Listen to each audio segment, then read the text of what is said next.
Noong 1981, naging epidemic sa buong mundo ang HIV.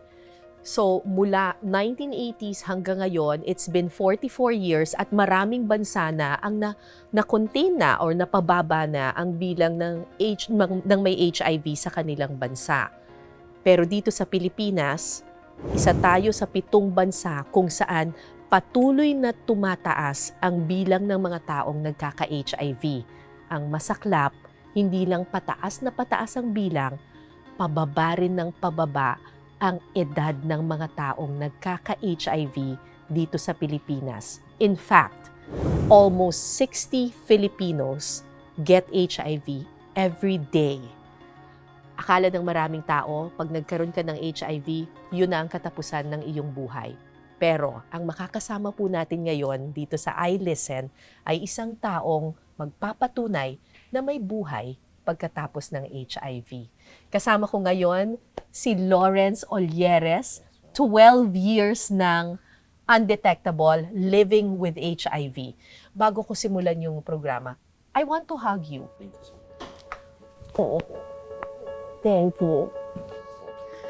I want to hug you and I want to hold your hand kasi I want to show everyone na hindi kasalanan na ihag at hawakan ng isang taong may HIV at hindi ko makukuha ang sakit na ito dahil nakipag-interact ako sa'yo. Isa yan sa mga mensahe mo.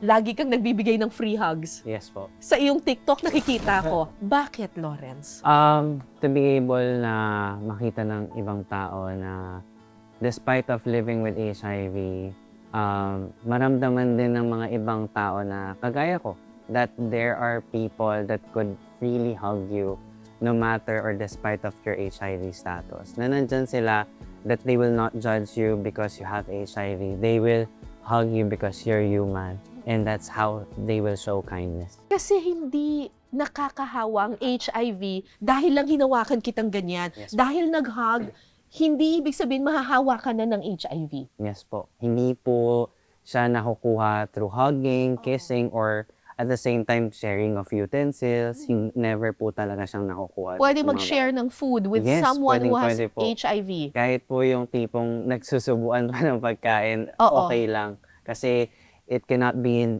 get through saliva, Oo. yung HIV. Kasi ang HIV ay nakukuha lamang Through blood contact, like blood transfusion, having unprotected penetrative sex. So, kumbaga wala talagang use of condoms. Natatagpuan lang ang HIV sa semen at sa dugo at sa gatas ng ina. Yun lang, yung Yun lang. tatlo lang.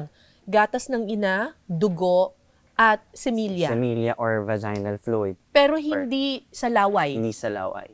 Hindi sa tears, hindi sa Hindi po. laway, nothing. Yes. Hindi rin sa Paghawak sa pawis. Sa pawis, Sa hindi. sweat, wala po. Unfortunately, dito sa Pilipinas, may misconception pa rin ganon. Mahirap po talaga na i-break yung kind of misconception. Siguro po dahil hindi din po nila gaano kaalam. Certain this topic kasi masyado po tayong konserbatibo sa mga usaping ng ganito. Pero nakakaranas ka pa rin ba ng ganon? Whenever I do TikTok live, mga comment like, dahil bakla ka, kaya ka meron yan.